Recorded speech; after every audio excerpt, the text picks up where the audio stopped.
El FBI, los US Marshals, equipos SWAT y la policía local allanaron una casa en Fort Wayne hace un par de horas. El CJNG es un cártel de la droga con base en México, ultraviolento y asesino. A las 4:30 horas, antes de que el sol pudiera romper sobre Jefferson, el silencio fue destrozado. El gruñido bajo y gutural de los motores fue abruptamente eclipsado por la explosión ensordecedora de una granada aturdidora. La onda expansiva rodó por la calle como un trueno, seguida por un destello repentino de luz roja y azul, y los gritos duros e innegociables de agentes federales. FBI, la policía, FBI, manos arriba. Salgan ahora. En segundos, un tranquilo vecindario de Georgia se convirtió en una zona de guerra. La operación Recuperar América había comenzado, y el poder de fuego del cartel acababa de encontrarse con el de Estados Unidos. Si crees que las fuerzas del orden de Estados Unidos merecen este tipo de poder de precisión, dale like antes de que nos adentremos más en la zona de guerra oculta de Jefferson. En segundos, toda la cuadra fue sellada. Vehículos blindados bloquearon ambas salidas mientras equipos del FBI, agentes de ICE y fuerzas de tarea de la DEA se movían en concierto. Esto no era un simple arresto por drogas. Era el movimiento de apertura sincronizado de una importante represión federal. Dentro de la casa objetivo, los agentes encontraron ladrillos sellados en plástico de cocaína y metanfetamina, cubriendo la mesa de la cocina y una bandeja de fentanilo en polvo mortal brillando en el piso. Pero el verdadero shock vino del arsenal.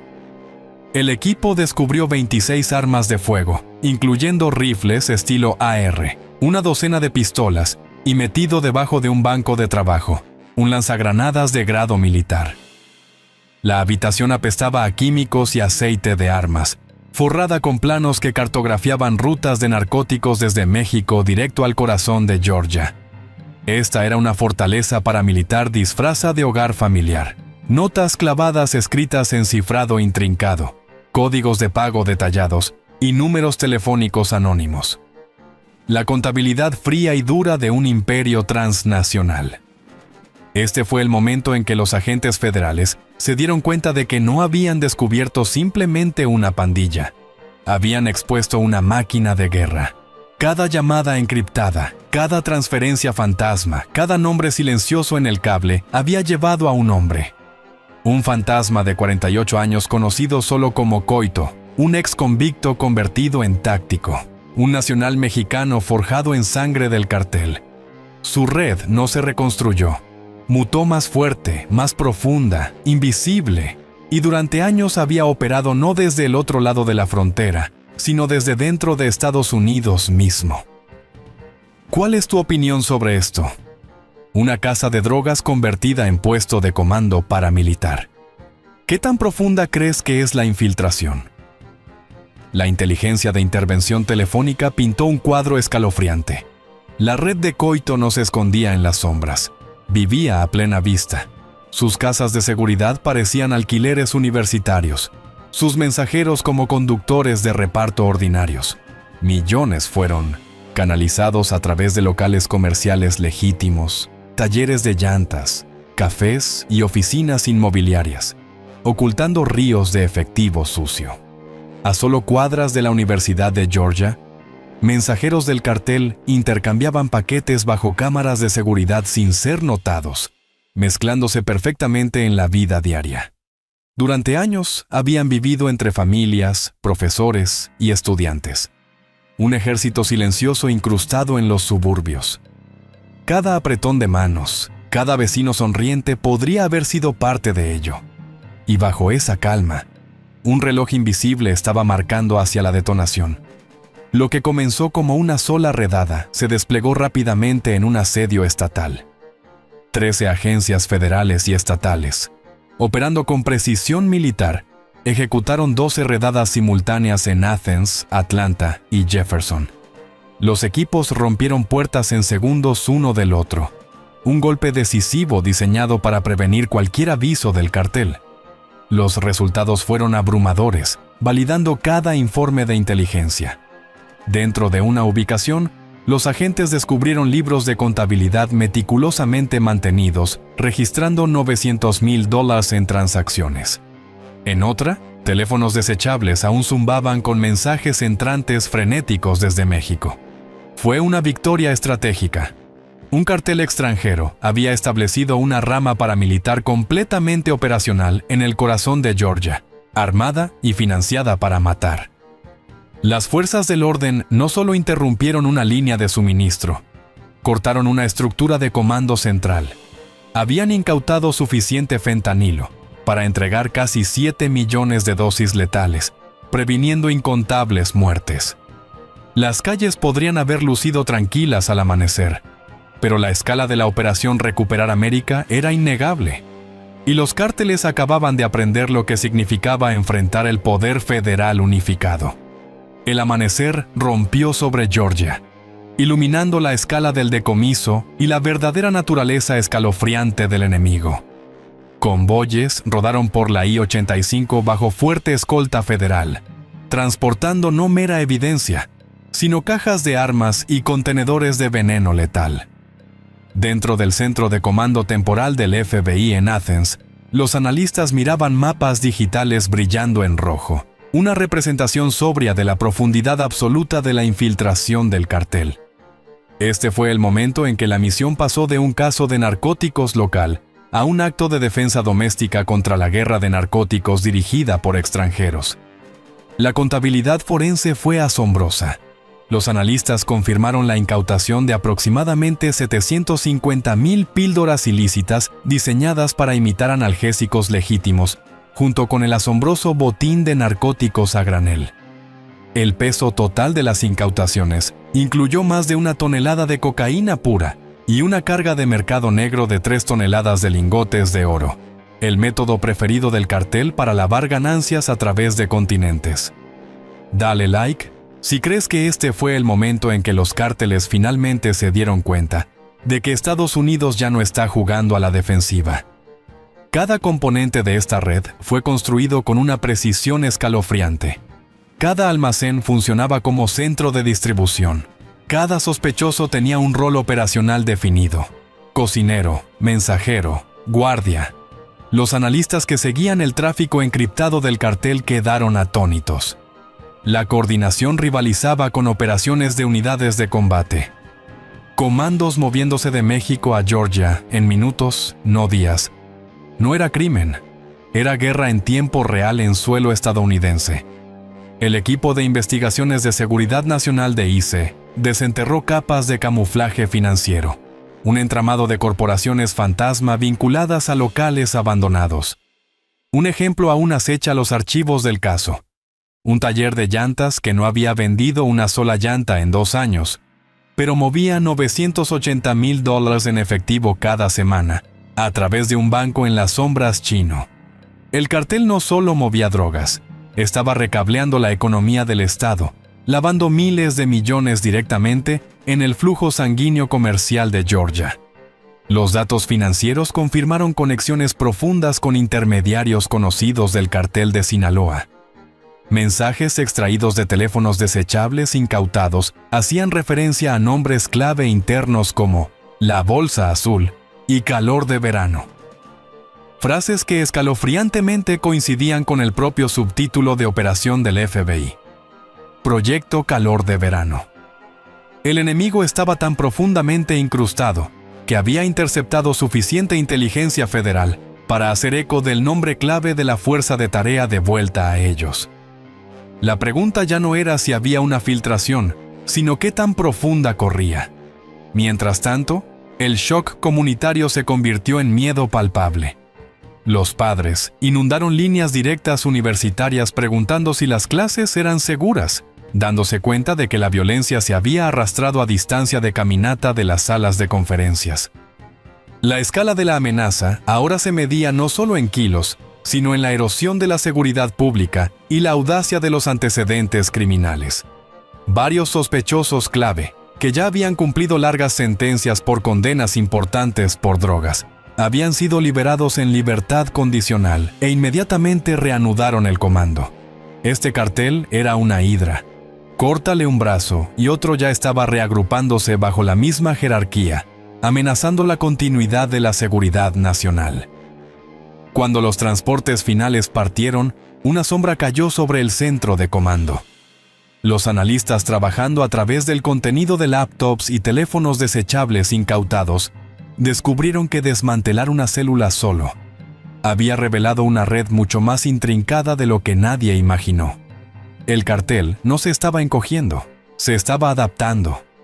Los registros de datos mostraron transacciones encriptadas, enrutadas a través de billeteras de criptomonedas y cuentas offshore que abarcaban Texas, California y Georgia. Evidencia de un alcance malicioso bicostero. Dentro del Laboratorio de Análisis Forense Cibernético del FBI, un mapa de calor digital parpadeó en rojo con nuevas coordenadas. Cada punto, un posible punto de relevo. Almacenes, casas de seguridad y vehículos no registrados. La velocidad de la conexión sugería que los centros de comando del cartel aún estaban activos, vivos, solo conducidos más profundo bajo tierra. El campo de batalla se había desplazado decisivamente de las carreteras rurales a la web invisible, y el enemigo era fluido en ambos. ¿Podría un cartel extranjero realmente infiltrar la inteligencia estadounidense? ¿O alguien del interior los está ayudando? A las 7:45 horas, un mensaje encriptado perforó el silencio digital. Originándose cerca de la línea Georgia-Alabama, el texto era breve y escalofriantemente específico. Envío fase 2 retrasado. Calor, cambia ruta sur. Para los comandantes de la fuerza de tarea, esta única línea fue una chispa encendiendo una nueva ola de acción.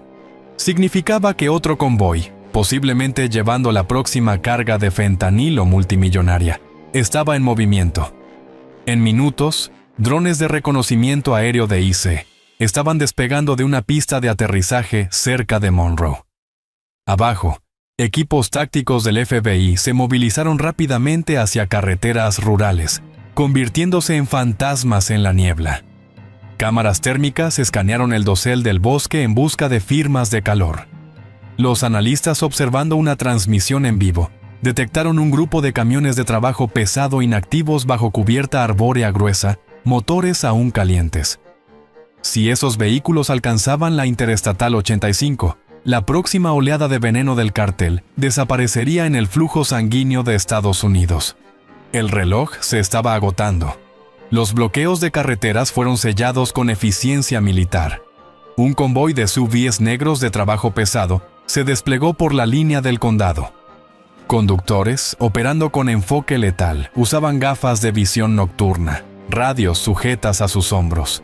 La tensión era sofocante, cada agente esperando el comando final irreversible.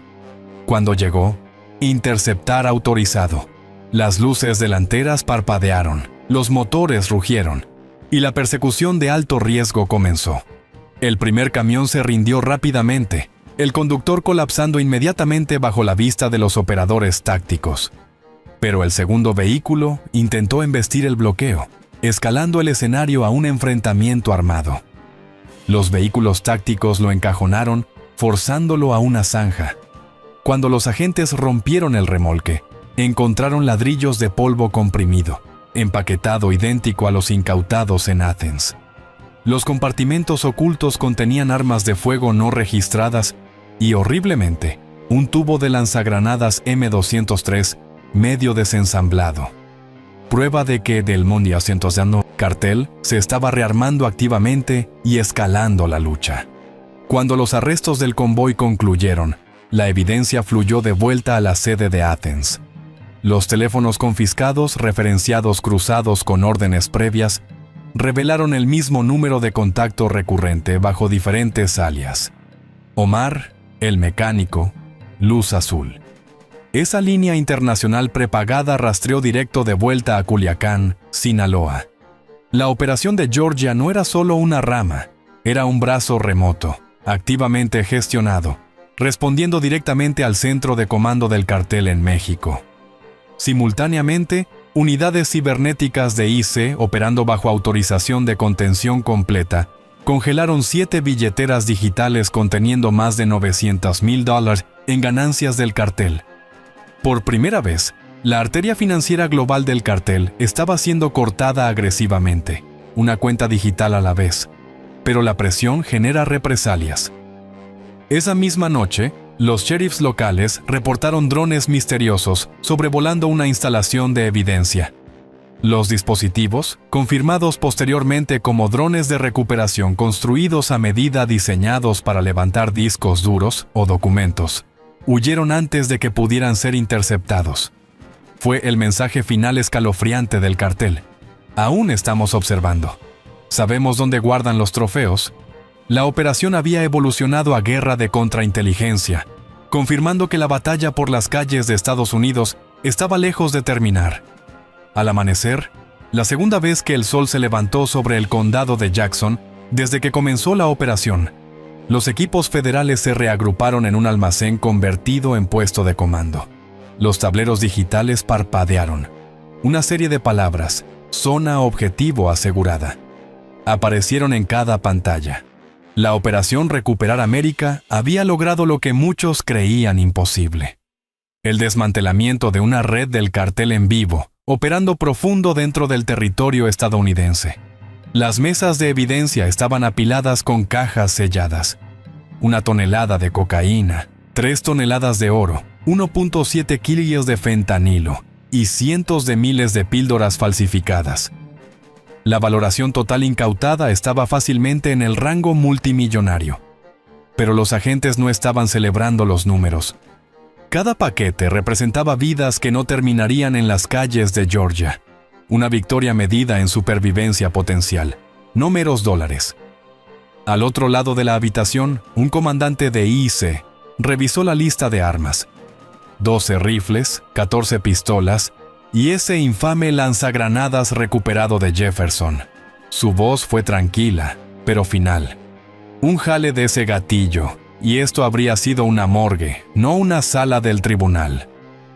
El pensamiento de más lanzagranadas ya siendo empacados para el próximo envío a través de otra frontera pesaba en el aire. En Washington, los informes de inteligencia tempranos elogiaron la redada como un modelo de precisión interagencias, pero cada agente en el 1960 terreno sabía la verdad. Esto no fue un final, fue una pausa. Los manejadores del cartel en el extranjero ya se habían oscurecido, sus canales digitales eliminados, sus billeteras cripto temporalmente congeladas. Sin embargo, una nueva señal, una nueva amenaza podría aparecer a cualquier hora. En la tribuna de prensa esa tarde, el fiscal estadounidense habló con tonos medidos, proyectando autoridad y seguridad. Esta operación prueba que cuando actuamos como uno, podemos infundir miedo en organizaciones que se benefician de las muertes estadounidenses.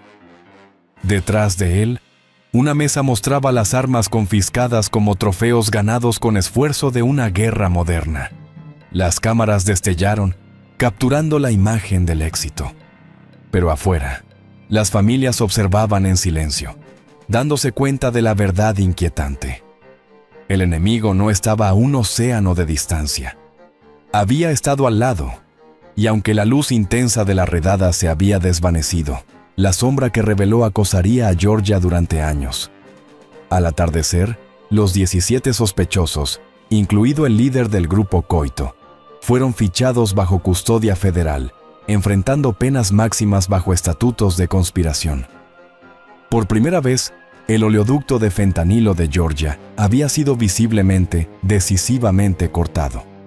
Aún así, dentro de la bóveda de evidencia segura de la oficina, un contenedor sellado permaneció como el foco de intenso escrutinio. Un disco duro resistente y resistente al clima extraído del sitio de Coito. Especialistas forenses rastrearon fragmentos de un mensaje interceptado final. La pantalla se oscureció, luego parpadeó de vuelta a la vida, mostrando 3 palabras escalofriantes e innegables. Fase 3. Nuevas rutas listas. No había terminado. Nunca lo está realmente. Mientras el agente salía al aire fresco de la mañana, el helicóptero solitario tronando hacia el sur servía como un recordatorio viviente. En cada sala de reuniones, un mantra ardía en los monitores. Los cárteles se adaptan. Nosotros también debemos. El mensaje era inconfundible. Estados Unidos no se estaba retirando. Se estaba rearmando. Cada arresto, cada interceptación, cada transacción congelada era una advertencia para aquellos que probaban la determinación estadounidense. Esto era más que aplicación de la ley. Era defensa nacional. El cartel más peligroso del mundo había construido un imperio sobre el miedo. Pero en Georgia, el miedo encontró la voluntad unificada del FBI, IC, DEA y sus aliados. El imperio había caído. Sin embargo, la guerra por la seguridad de Estados Unidos continuaba. La evidencia está sellada. Los sospechosos están bajo custodia y la amenaza directa ha sido neutralizada. Pero la verdadera lección de la Operación Recuperar América no es el volumen de las incautaciones. Es la determinación inquebrantable demostrada por las fuerzas que defienden nuestra nación. Esta misión sirve como una afirmación potente. Cuando se enfrenta a un enemigo que opera con tácticas paramilitares, usa armas de grado militar y corrompe nuestras economías locales con miles de millones en ganancias ilegales, la comunidad de aplicación de la ley de Estados Unidos no se retira, se adapta y domina. Honramos la precisión del FBI, la brillantez forense financiera de Investigaciones de Seguridad Nacional de IC, la persecución implacable de la DEA y la acción unificada de cada fuerza de tarea estatal y local involucrada. Estas no son solo agencias, son nuestro escudo inquebrantable operando bajo inmensa presión para salvaguardar nuestras calles de estados criminales extranjeros. La estrategia del cartel, usando miedo, anonimato e infiltración, fue recibida con una doctrina superior: coordinación, dedicación y acción inmediata. Sus intentos de operar en nuestro suelo fueron identificados, penetrados y desmantelados. Vimos el verdadero rostro de la guerra moderna de narcóticos. Y probamos que el aparato de defensa estadounidense es más rápido, más inteligente e infinitamente más determinado. Esto es un testimonio del deber, el compromiso y la defensa definitiva de nuestras comunidades. La batalla por Georgia ha terminado, pero la guerra contra los cárteles continúa en las sombras. Tu conciencia es la próxima línea de defensa. Si esta historia de dedicación y triunfo te recordó por qué la justicia todavía importa y por qué el Estado de Derecho debe prevalecer, dale al botón de like para enviar un mensaje claro de que apoyas a nuestros agentes federales. Comparte este informe con todos los que conozcas. El silencio ayuda a los cárteles, pero tu voz ayuda a que la verdad se propague. Suscríbete a nuestro canal. Activa las notificaciones para mantenerte informado y queremos saber de dónde sigue nuestra comunidad estas noticias. Defendemos a Estados Unidos. Tú nos ayudas a contar la historia. La lucha continúa. La lucha continúa. La lucha continúa.